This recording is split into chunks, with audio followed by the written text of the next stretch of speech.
अच्छाइयों का आवरण आता तो अच्छा आदमी कहलाता, कुछ गलतियों का आवरण आ गया तो गलत आदमी कहलाने लग गया। लेकिन उसकी मौलिकता बनी हुई है और इसीलिए गलत आदमी भी सुधर जाता है और फिर जो उसकी मौलिकता है वो बाहर आ जाती है। और इसीलिए हम सब भी कभी अशांत होते हैं, आंदोलित होते हैं, कभी या और भी ऐसा लगता है कि हम कुछ अच्छा फील नहीं कर रहे हैं, तो वहाँ भी हमें कुछ ऐसी चीज़ है जिसको हटा देना है और कुछ को ले आना है, जिसको कहते हैं ना निर्वार करना। अंधकार का मतलब है प्रकाश का अभाव। अंधकार का अपना कोई स्वतंत्र अस्तित्व नहीं है। जैसे कोई किसी से कहे कि अंधकार ले आओ, तो अंधकार वो ला नहीं सकता है, क्योंकि वो किसी से होता नहीं है। लेकिन प्रकाश, प्रकाश की सत्ता है, प्रकाश का वो प्रादुर्भाव कर सकता है। एक दीप जला देने से प्रकाश प्रकट हो जाता है। लेकिन अंधकार कुछ करने से नहीं, कुछ हटाने से। जैसे यदि हम किसी कमरे को अंधकार में बनाना चाहते हैं, तो जो प्रकाश का स्रोत है, खिड़की दरवाजे कोई भी रास्ता, सबको बंद करेंगे, मतलब प्रकाश ना आए, लाइट न जले। तो क्या कर रहे हैं, जो है उसको रोक रहे हैं। तो जो जिसको नहीं कह रहे वो आ गया, उसके अभाव में आया है। जैसे कोई कहे कि बीमारी, बीमारी का मतलब ऐसा कुछ नहीं है। बीमारी का एक ही अर्थ है कि आपके स्वास्थ्य का स्तर गिर गया है। स्वास्थ्य का स्तर का गिरा हुआ रूप, नीचे आया हुआ रूप। ऐसे वैसी स्वास्थ्य के स्तर को जब फिर से ऊंचा आप ले जाते हैं तो बीमारी गायब हो जाती है, वो चली जाती है। तो बीमारी भी अपने आप में कुछ नहीं है। स्वास्थ्य का अभाव। जैसे ही स्वास्थ्य को आप ले आए, और स्वास्थ्य आपका मौलिक स्वरूप है, वो तो स्वास्थ्य कहीं से नहीं है, बस एक सिस्टम जिससे स्वास्थ्य को आप ले आते हैं फिर से कुदरती रूप से चल करके, तो बीमारी अपने आप वो खत्म हो जाती है। ऐसे ही है हम सबका जो मौलिक रूप है वो तो शुद्ध ही है। क्या करना है, उस मौलिकता को पहचानना है। अब कुछ आ गया है आवरण, उसे हटा देना है। कैसे? सदगुरु कबीर साहब की एक साखी है, जैसी कहे करे जो तैसी, राग द्वेष निर्वारे, तामे घटे बढ़े रतियो नहीं, यही विधि आप संवारे। जीवन को कैसे संवारे? जीवन को संवारना का मतलब साफ करना, संवारने का मतलब ठीक करना। जैसे आपकी गाड़ी धूल धूसरित है, साफ कर दिए तो गाड़ी साफ होने से कुछ अलग दिखने लग गई। ऐसे ही जब अपने शरीर है, या ज़्यादातर जैसे कहते हैं ना बाल बिखरे हुए हैं तो कहें बाल संवार लो, तो संवार लेने का मतलब क्या हुआ, कंघी कर लिए, कुछ लगा लिए। तो संवार लेना ये है कि व्यवस्थित कर लेना। तो क्या होगा, जो उसकी सुंदरता है वो प्रकट हो जाएगी, वो बाहर आ जाएगी। तो कैसे होगा? साहब कहते हैं यही विधि आप संवारे। अब तरीका क्या बताते हैं? पहली बात कहते हैं जैसी कहे करे जो तैसी, जैसी कहे वैसा करे। अब सभी कुछ न कुछ कह रहे हैं, हम सभी एक दूसरे के लिए कुछ अच्छी बात कहते हैं कि ऐसा करना चाहिए, वैसा करना चाहिए, ये अच्छा होता है, वो अच्छा होता है। अब क्या कह रहे हैं साहब कि जो आप कह रहे हो ना लोगों से, जो आप सिखा रहे हो ना, वो करो। तो ये बात याद आती है जो यहाँ लिखा रहता है कि वही करो जो आप सिखाते हैं। क्या सिखाते हैं, और ये खास करके हम लोगों के लिए लागू ज़्यादा होता है कि हम लोगों को क्या सिखाते हैं। और ये सबके लिए है, एक माँ बाप बच्चों को सिखाते हैं, बड़े छोटों को सिखाते हैं, सास बहू को सिखाती है, या ये सब किसी न किसी रूप में एक शिक्षक बच्चों को कि ऐसा करोगे तो जीवन अच्छा हो जाएगा, वैसा करोगे तो ठीक हो जाओगे। क्या सिखा रहे हैं? तो कह रहे हैं कि जैसी कहे करे जो तैसी, जैसा कह रहे हो वैसा करना शुरू कर दो। एक बात। दूसरी बात क्या हो सकती है कि जो संतजन या जो हमसे श्रेष्ठ लोग हैं, दूसरे शब्दों में कहें तो जो हमारे हित चिंतक हैं, जो हमारा भला चाहते हैं, और वो जो हमें कह रहे हैं वो हमें करना चाहिए, क्योंकि उनके मन में हमारे लिए भलाई का भाव है, हित का भाव है। तो जो कह रहे हैं हमारे हित के लिए कह रहे हैं, तो हमें करना चाहिए। तो पहला काम तो ये है कि आप कहो और उसको करो, जो आप बोलें वह आप करें। ऐसा कुछ नहीं बोलना है तो दोनों बातें आएंगी, तब बोलने में भी संयम रखो, फिर वो चीज़ न बोल पाओ जो आपको ही करने में कठिनाई हो, आप जिसे न कर पाते हो। एक संत, जैनी संत, उन्होंने लिखा, एक उनके एक एक दिन की एक एक वाक्य है, मतलब हर रोज़ का एक वाक्य। तो उनकी एक डायरी भी छपी है, तो उसमें उन्होंने लिखा एक जगह कि जब आप किसी को प्रवचन करने जाओ या जब किसी को कुछ सुनाने जा रहे हो, तब थोड़ा रुक कर के सोचो, जो मैं सुनाने जा रहा हूँ उसका कितना अंश मेरे में है, वो कितना अंश मेरे में है, ये सोच करके फिर बोलो। अब ये एक चुनौती है और इसको स्वीकार करना चाहिए हम सबको। कहने का मतलब ये हुआ कि हम फिर वो न बोल पाएँ, यदि बोलते हैं तो हमें करना है। और जो हम किसी को सुनाते हैं तो सुनाने का मतलब केवल दूसरों के लिए नहीं होता है, वो अपने लिए भी होता है। जैसे कहते हैं ना, दीप देहरी न्याय, संस्कृत में एक बात आती है, दीप देहरी न्याय। देहरी का मतलब होता है दरवाज़ा की जो चौखट होता है, उसी को देहरी कहते हैं। इधर भी कुछ कहते होंगे। तो जैसे ही एक दरवाज़ा है, वहाँ के दरवाजे में जैसे प्रवेश करते वहीं पर एक दीपक जला दें तो क्या होगा, दीपक का प्रकाश बाहर भी आएगा, दीपक का प्रकाश भीतर भी जाएगा।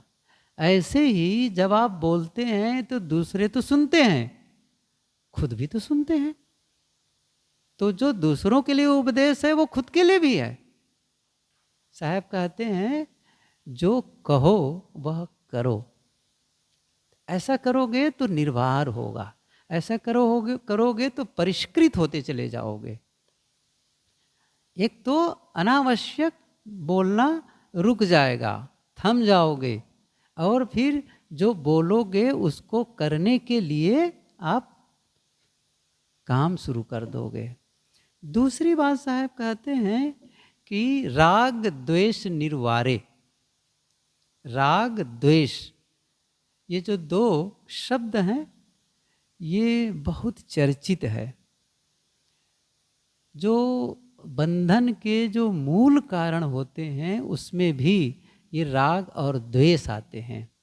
और इन दोनों में भी गुरुदेव जी कहा करते हैं कि राग ही है असली, और उसी से द्वेष आता है। राग ही है, कहीं रागात्मक जब हो जाते हैं तो उसी से आपका द्वेष भी शुरू हो जाता है, कहीं अलग आप द्वेष करने लग जाते हैं। और ये दोनों वो उसी प्रकार से है जैसे इलेक्ट्रिसिटी होती है, विद्युत बिजली होती है, तो कभी आप सुने भी होंगे और पढ़े भी होंगे कि दो प्रकार के एसी और डीसी करंट। तो एक करंट ऐसे होता है जो झटका लगाता है, मारता है, और दूसरा होता है जो चिपका लेता है। कभी अब होता है तो वो चिपक जाता है। तो जितना वो झटका मारने वाला खतरनाक है तो चिपकाने वाला भी खतरनाक है। तो द्वेष का मतलब है अलग हो जा रहे हो, झटका मार रहा है, लेकिन वो भी तकलीफ देह है। और जो आपको चिपका लिया जा रहा है वो भी आपका जानलेवा है। तो राग और द्वेष यही है। इसी ढंग से साहब क्या कहते हैं कि राग द्वेष निर्वारे, आपके लिए राग और द्वेष दोनों ही दुखप्रद हैं। राग का मतलब है ममत्व का विस्तार और द्वेष का मतलब है हिंसा का विस्तार।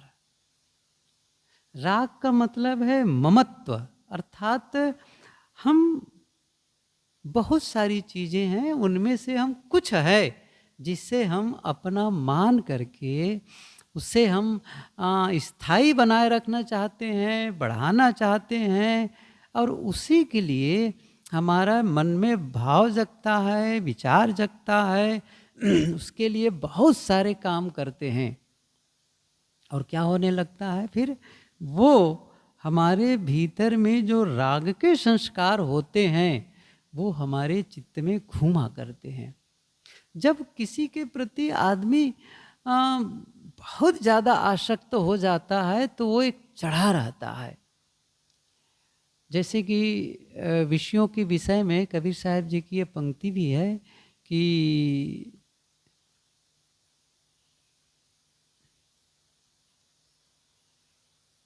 विषया जो सहजे विषया तजे, नहीं ऐसे के छाया है कि काम काम नहीं,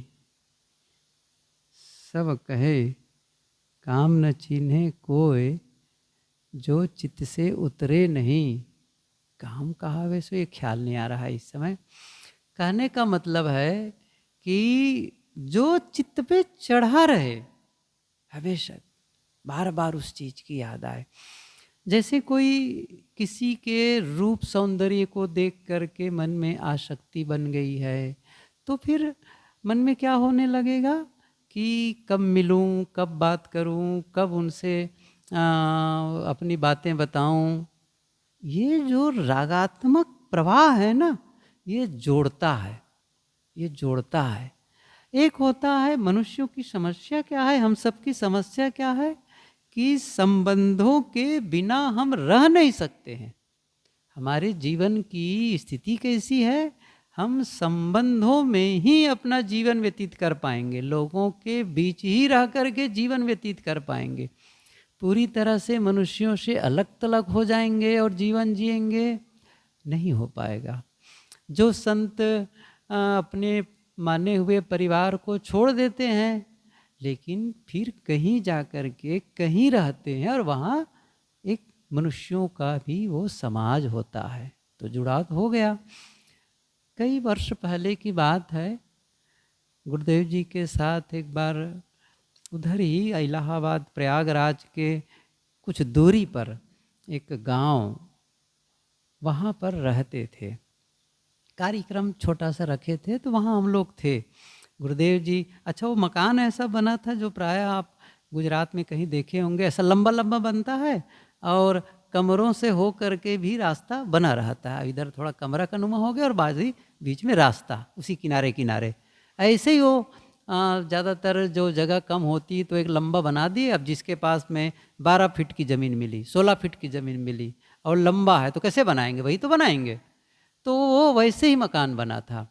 तो सबसे अंतिम कमरा था गुरुदेव जी का निवास था, बीच में और कुछ जो नज़दीक जो रहे साहब के, और उसके बाद फिर हम लोग ऐसा 2-3 स्टेप में हम लोग का निवास था। दो महिलाएं आईं तो मिलने के लिए, तो गुरुजी से मिलना है। अच्छा ठीक है, बता दिए कि साहब से अनुमति लेकर के वो मिलना चाहते हैं, ठीक है भेज दो। गए, अब उनको बैठा दिए, हम लोग तो अपनी जगह आ गए या जो भी रहे होंगे। तो उसके बाद बातचीत होती रही, क्या बात होती रही हम नहीं जाने। उसके पश्चात दोनों चली गईं, तब गुरुदेव जी ने मुझे पुकारा नाम ले करके, सुनो इधर आओ। गया, क्या है कि ये जो दो आई थी ना, ये जानते हो क्यों आई थी? कि एक लेकर के आई थी उनको और कह रही थी इतने सालों से शादी हुए हो गए, बच्चे ही नहीं हुए हैं, तो आशीर्वाद के लिए आई थी। तो वो सच कहो तो गलत जगह आ गई थी। साहब ने कहा कि बच्चे नहीं हो तो क्यों परेशान हो रहे हो, छोड़ो बच्चे के झंझट। और कुछ कहे होंगे, समझाए होंगे। और उनको कहे कि फिर बच्चे न हो, बच्चे वाले से ज़्यादा सुखी होते हैं जिनके बच्चे नहीं हैं। यदि वो समझदार हों तो उनको तो बड़ा झंझट है, पालो पोसो बढ़ाओ पढ़ाओ लिखाओ, झंझट खत्म। बहुत सारी बातें वो तो सोची भी नहीं होगी, फिर भी कुछ बातें कहे होंगे, झंझट में मत पड़ो, संयम से रहो, कुछ भी कहे होंगे साहब जी। अब वो बातें वो हो गई, चली गई वो।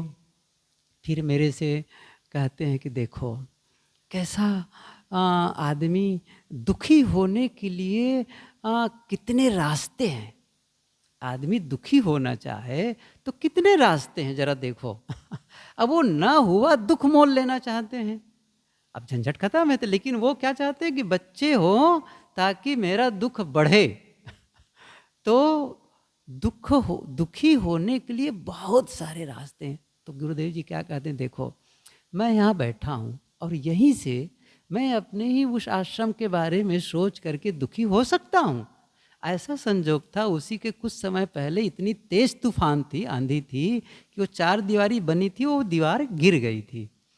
तो वहाँ पर काम चल रहा था, गुरुदेव जी कहे देखो दीवार गिर गई है। अब वहाँ काम चल रहा है, तो गुरुदेव जी ने कहा यहाँ बैठ कर के मैं दुखी हो सकता हूँ कि वो दीवार ऐसी होनी चाहिए, ऐसे मकान बनना चाहिए, वैसे मकान बनना चाहिए, कैसे होगा वैसे होगा। अब वो मकान तो वहाँ है आश्रम, और यहाँ बैठ कर के मैं दुखी हो सकता हूँ। तो दुखी होना चाहे तो आदमी कहीं भी दुखी हो सकता है,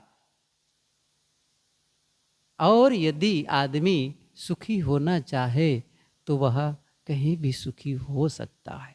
तो मैं ये कह रहा था, भले ही वो कहीं बैठा हो, लेकिन किसी के प्रति रागात्मक संस्कार जगा, याद आई, जिनके प्रति उनके मन में मोह है, आसक्ति है, और वो बैठे बैठे भी वहाँ वो दुखी हो सकता है, अशांत हो जाता है।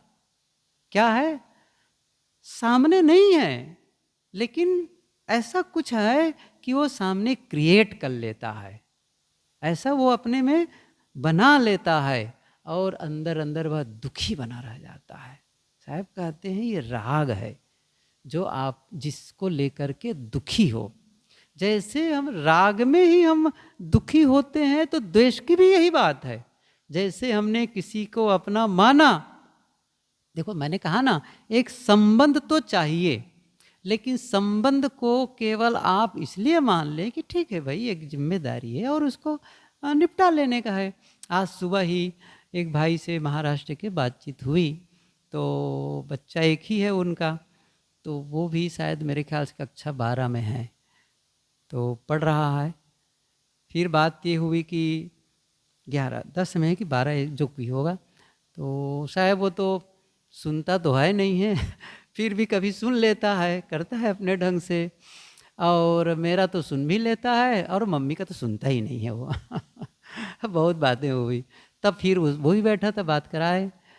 तो मैंने कहा कि देखो भाई, फिर उनसे कहा आप उनको अपना बेटा मानते हैं और बहुत ज़ोर से मानते हैं, इसलिए परेशान तो नहीं होते हैं।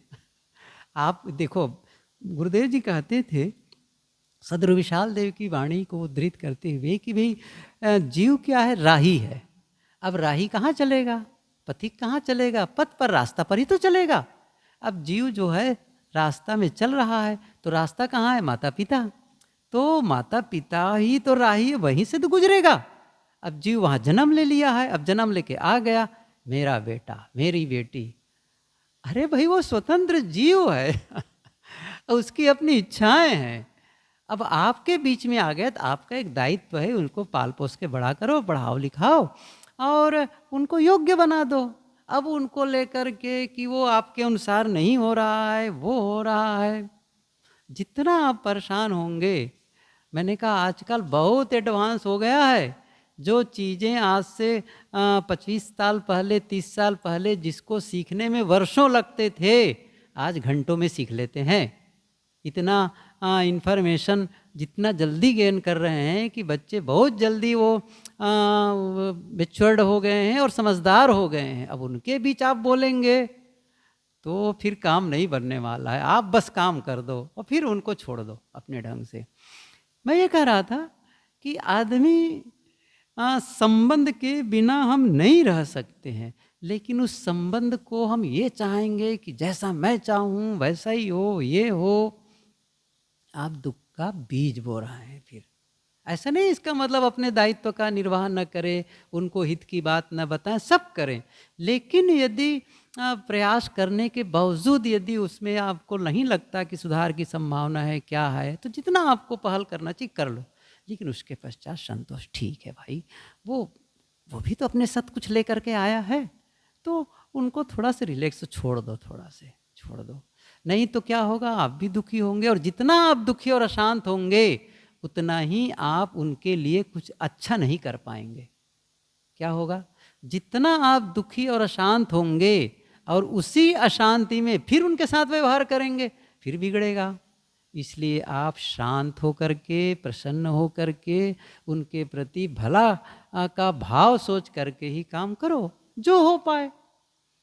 तो कहने का मतलब है कि हम संबंध के बिना नहीं रह सकते, लेकिन उसके प्रति आसक्ति का भाव जगेगा तो फिर वो तकलीफ दे हो जाता है। और इसी के उल्टा होता है द्वेष। और एक से हम रागात्मक संबंध हो गया तब उसके अपने ढंग से तकलीफ होते हैं, द्वेष होता है तो उसके अपने होते हैं। हमारा दुश्मन हमारे सामने नहीं है, लेकिन दुश्मनी की याद करके हम अकेले दुखी हो सकते हैं, अशांत हो सकते हैं। उनके किए हुए कामों को, उन्होंने जो हमारे साथ अन्यायपूर्ण व्यवहार किया है, उसको जब जब याद करते हैं तब तब हम उद्वेगित हो जाते हैं, आंदोलित हो जाते हैं और आक्रोशित हो जाते हैं, भीतर से परेशान सा हो जाते हैं। अच्छा, तब भी दुखी हैं, तब भी परेशान होने लग जाते हैं, और ये आपकी जो मूल अवस्था है उससे विचलित कर देते हैं। चाहे आप राग में उलझ रहे हो, चाहे आप द्वेष में उलझ रहे हो, दोनों ही कहते हैं ना, एक लोहा एक सोना, एक बेड़ी, दोनों हैं, एक लोहे की एक सोने की है। तो लोहे वाला तोड़ना बड़ा सरल भी हो जाता है, सोने वाला तोड़ना बहुत कठिन होता है। अपने हैं कैसे छोड़ें, ऐसे कैसे हो सकता है। अब देखो, तो वो सारी बातें हैं। इसीलिए कहते हैं साहब कि राग द्वेष निर्वारो। राग को इसीलिए गुरुदेव जी कभी कभी कहते हैं निर्मोहता। निर्मोहता कैसे पक्की हो। एक ऐसा जैसे दो कागज है, उसको चिपकाना है तो गम लगाते हैं, गोंद लगा देते हैं, फेविकोल लगा देते हैं, चिपक जाता है। ऐसे ही हमें चिपकाने वाला क्या है, वो है मोह। मोह सकल व्याधिन कर मूला। ये गोस्वामी तुलसीदास जी भी कहते हैं कि कहें कबीर ते उबरे जाहिन मोह समाए। कौन उबरेगा, जिसके मन में मोह नहीं समाया है। और काम करना है लेकिन मोह का भाव न रहे।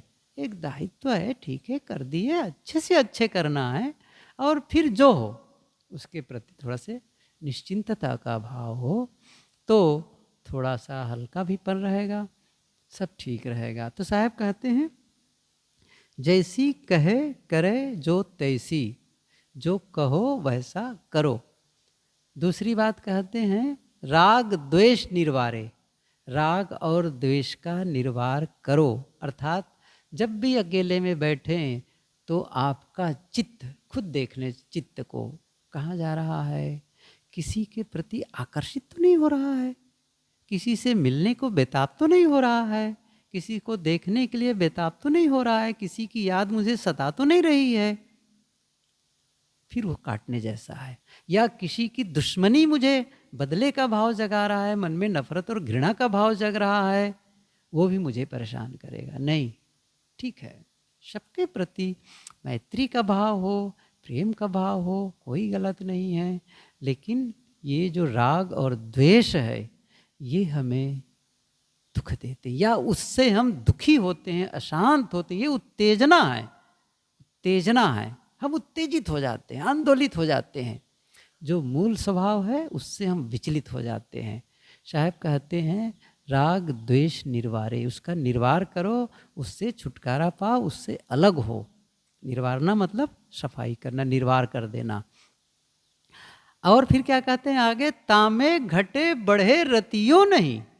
साहब थोड़ा और किल ठोकते हैं, तामे घटे बढ़े रतियों नहीं, थोड़ा भी उससे इधर उधर ना हो ना। फिर हो सकता है एक बार काम करके हो जाए वो काम आपका, और आपका चित्त में अच्छी अवस्था आ गई।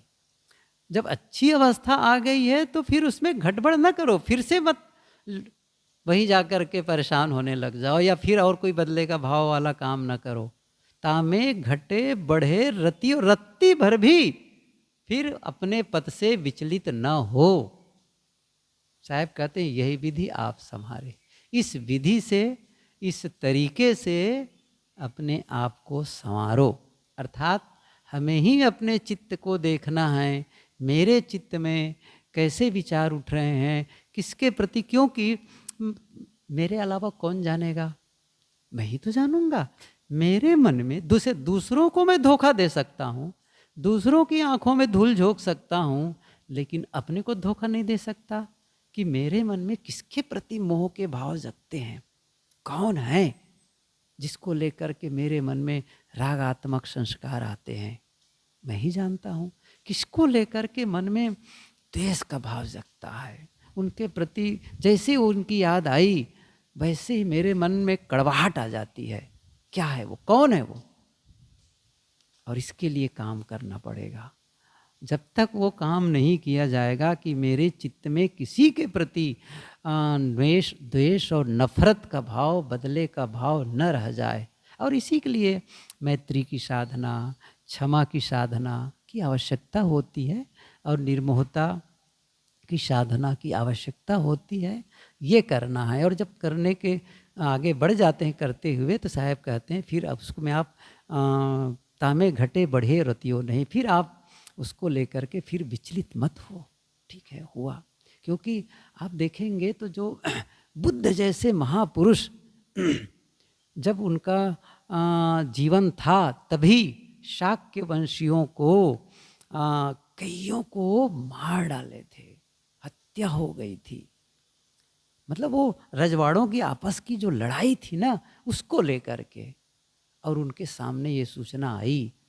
सोचो, जहाँ हम जन्मे हों वहाँ पर कई लोगों की किस लोग हत्या कर दें, तब की स्थिति खराब थी। और अब उस समय वो उस स्थिति पर बुद्ध थे, तो कितनी बड़ी परीक्षा होती है ये महापुरुषों के जीवन में। हम सबके भी जीवन में छोटी मोटी परीक्षाएं तो होती रहती हैं, संभालना है अपने आप को, और तब वो दशा आती है जिस दशा के लिए मानव का जीवन मिला है।